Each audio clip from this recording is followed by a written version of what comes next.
صل على سيدنا ومولانا محمد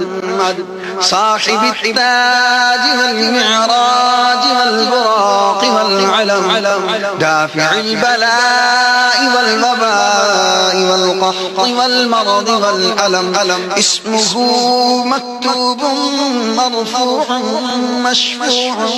منقوش في اللوح والقلم سيد العرب والعجم جسمه مقدس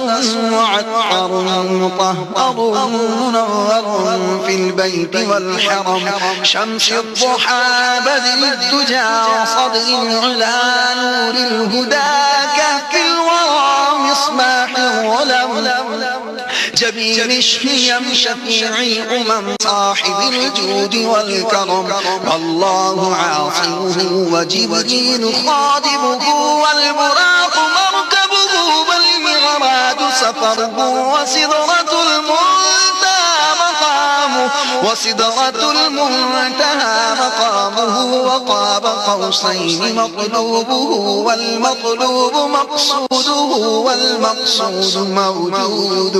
سيد المرسلين خاتم النبيين شفيع المذنبين أنيس الغريبين رحمة للعالمين راحة العاشقين مراد المشتاقين شمس العارفين سراج السالكين مصباح المقربين محب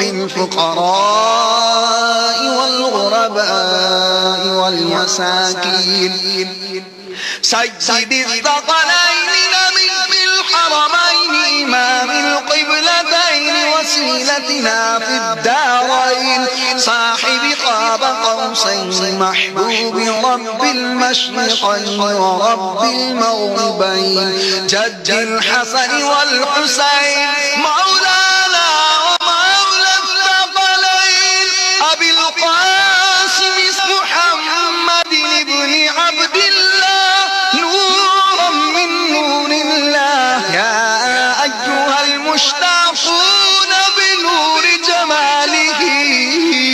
صلوا عليه وآله.